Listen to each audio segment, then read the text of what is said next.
J'ai fait ma vidéo ce midi et il y a un frère qui est au Burkina qui m'a appelé pour me dire Oxymore, j'ai vu ta vidéo, mais est-ce que tu ne trouves pas que FBI qui est venu en Côte d'Ivoire, c'est pour venir mener des opérations de reconnaissance contre l'AES? Il dit comment ça, explique-moi.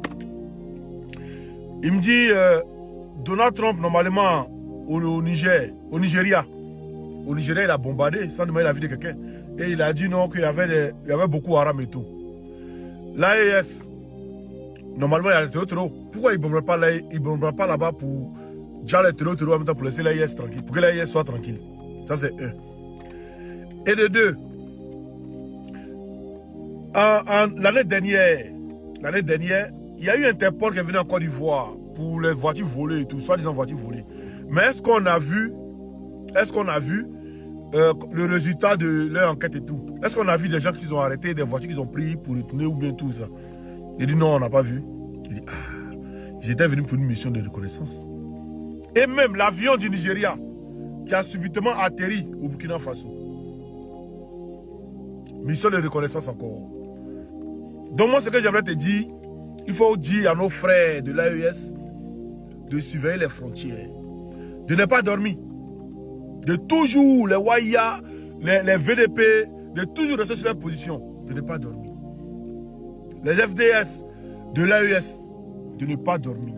Quelle affaire de trucs là, FBI là, que c'est frappe, en tout cas, c'est ce qu'il m'a dit.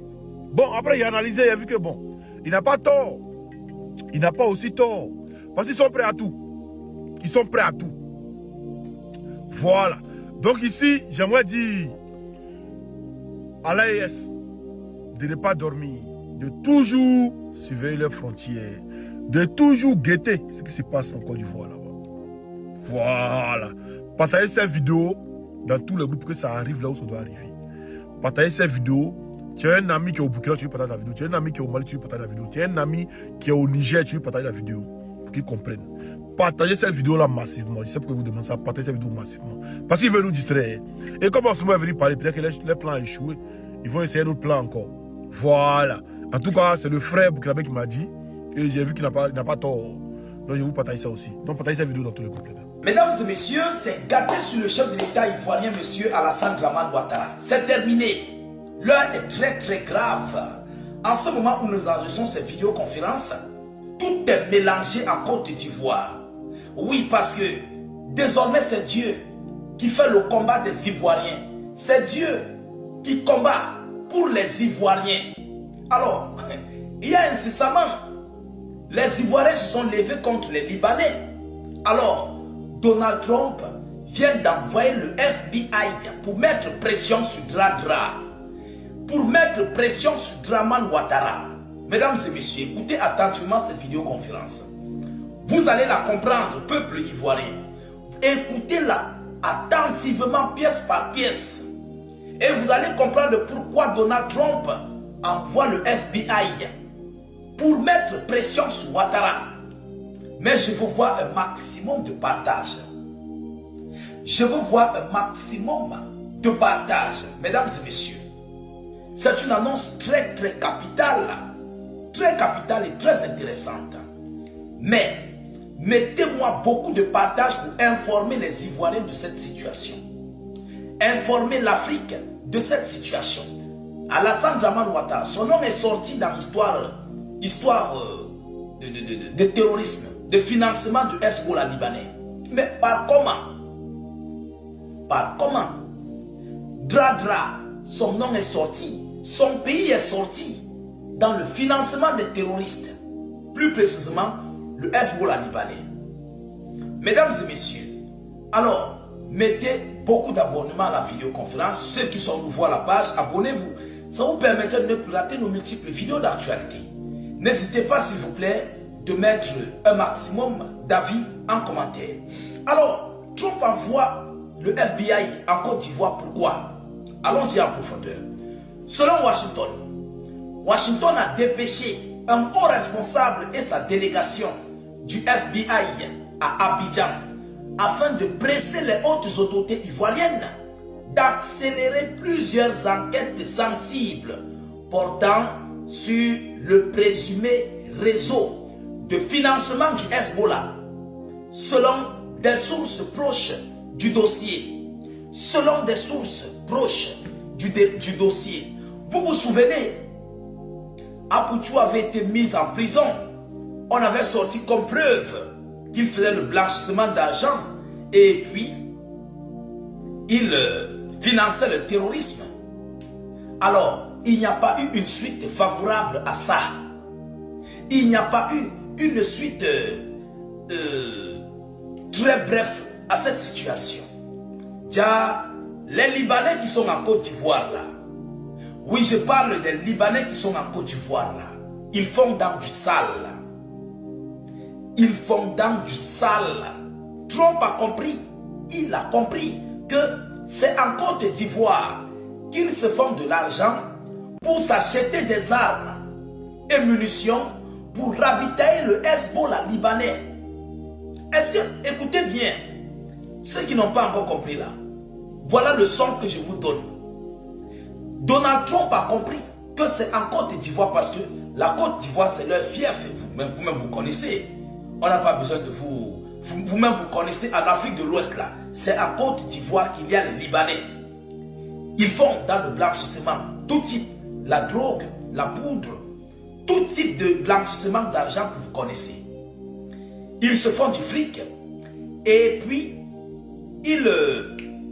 ils financent financièrement pour s'acheter des armes du côté du Hezbollah libanais. Et M. Benjamin Netanyahu a eu le son. Il a eu le son incessamment, il s'est rendu du côté des États-Unis d'Amérique. Vous avez vu, ça fait peut-être une semaine avant les préparatifs de frappe, quand ça chauffait là. Ça fait peut-être une semaine, 5 jours, quelque chose comme ça. Il s'est rendu et il a donné le fax. Il a donné le son que, comme vous voyez, c'est du côté de la Côte d'Ivoire. Alors, c'est pourquoi vous voyez le FBI a été dépêché du côté de la Côte d'Ivoire. Mesdames, Mesdemoiselles et Messieurs, cette histoire commence à peser parce qu'il n'y a pas de preuve. Il n'y a pas de preuve que DRA doit montrer officiellement que non, voici celui qui finance le Hezbollah. Il n'y a pas. Celui-là, il n'y a pas. Donc la Côte d'Ivoire est à l'heure là sur un terrain très très glissant. Si on t'attrape même avec un paquet d'argent, sois-en sûr qu'on peut mettre ton nom là-bas, que c'est toi qui finance le Hezbollah. Ça glisse. En ce moment, en Côte d'Ivoire, chez moi, à Abidjan, ça glisse. Vous comprenez? Donc, il y a la pression. Le ciel est lourd sur Alassane Dramane Ouattara. En cet instant où j'arrive cette vidéoconférence, il est dans des problèmes. Des sales problèmes. Parce que le conflit que le Hezbollah fait là-bas contre Israël, les Israéliens ne comprennent pas où est-ce que le Hezbollah prend l'argent. Mais les Libanais, parce que le Hezbollah, c'est au Liban, mais les Libanais voyagent plus vers la Côte d'Ivoire. Donc, la Côte d'Ivoire est leur fief, leur source d'approvisionnement financier pour s'acquérir des armes. Vous comprenez? Voilà la situation. Voilà d'abord la première situation. Voilà la première chose de cette affaire. Alors, Ouattara est dans des centres. Deuxièmement, ce n'est pas tout. Ce n'est pas tout. Vous savez que Trump est en train d'entrer dans le conflit contre les pays de l'AES. Il est en train d'entrer dans l'histoire des pays de l'AES. Mais vous avez vu les frappes du côté du Nigeria. Alors, ce n'est pas terminé. Incessamment, Ouattara avait demandé des avions de chasse américaines pour prendre les renseignements pour survoler les zones frontalières pour avoir les renseignements. Alors, il doit avoir des deals. Il doit avoir quelque chose qui doit se passer. Il doit avoir beaucoup de business derrière le FBI là. Selon les renseignements qu'ils veulent là. Il y a encore autre chose. Le deal doit se passer. Beaucoup de deals même. Mais d'abord, la première des choses, c'est cette histoire de financement du Hezbollah libanais. Parce que ils ne comprennent pas comment le Hezbollah continue à avoir des armes. Mais on connaît, l'Iran est capable de ravitailler le Hezbollah libanais. Au sein du Hezbollah libanais même d'ailleurs, eux, ils fabriquent des armes. Ils fabriquent des armes. Mais ce n'est pas tout, il y a d'autres qu'on achète avec beaucoup d'argent. Beaucoup d'argent. Mais où ils prennent-ils cet argent? Ils prennent l'argent là où? Voilà la grosse question qu'on se pose. Mais on connaît leur destination. C'est en Côte d'Ivoire. Alors, lorsqu'on parle que les Libanais sont pleins en Côte d'Ivoire, voilà les raisons. Et aujourd'hui, on comprend maintenant pourquoi ils viennent là, pourquoi ils sont là, et qu'est-ce qu'ils cherchent en Côte d'Ivoire. Déjà, c'est une source, c'est le puits. Ils viennent de prendre pour aller financer dans les armes chez eux. Mesdames et demoiselles et messieurs, alors l'heure est grave, hein? L'heure est grave. Oui, l'heure est grave. Pendant qu'on a bloqué 700 millions de tonnes, c'est 700 millions de tonnes de cacao des Ivoiriens. On te donne ticket. Ticket là, on te donne ticket, il n'y a pas d'argent. Ton cacao là, on prend. On bloque ça au port. Il n'y a pas d'acheteur. Tout ça, c'est la mafia de Macron. Permettre une crise internationale dans le domaine du cacao et puis stocker le cacao en Côte d'Ivoire pendant que le peuple, le monde entier souffre dans la crise du cacao. Et lorsqu'il va débloquer ce cacao là, paf, le prix, même si on met le prix d'un kilo de cacao à 25 000, 30 000, le monde entier va acheter. C'est stratégique. Vous pensez que Macron est bête? Vous pensez qu'il est bête? Ah ouais, c'est stratégique. Donc alors je vous parle là, ça chauffe sur le chef de l'État ivoirien en cet instant.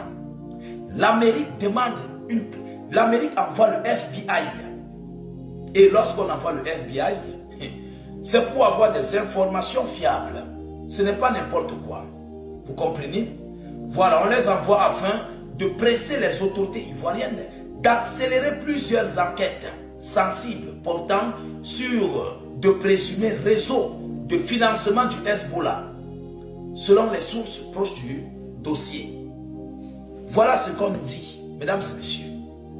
On ne connaît pas, mais je dis, derrière ça, il y a le dossier de l'AES qui se cache derrière. Écrivez ça, vous notez.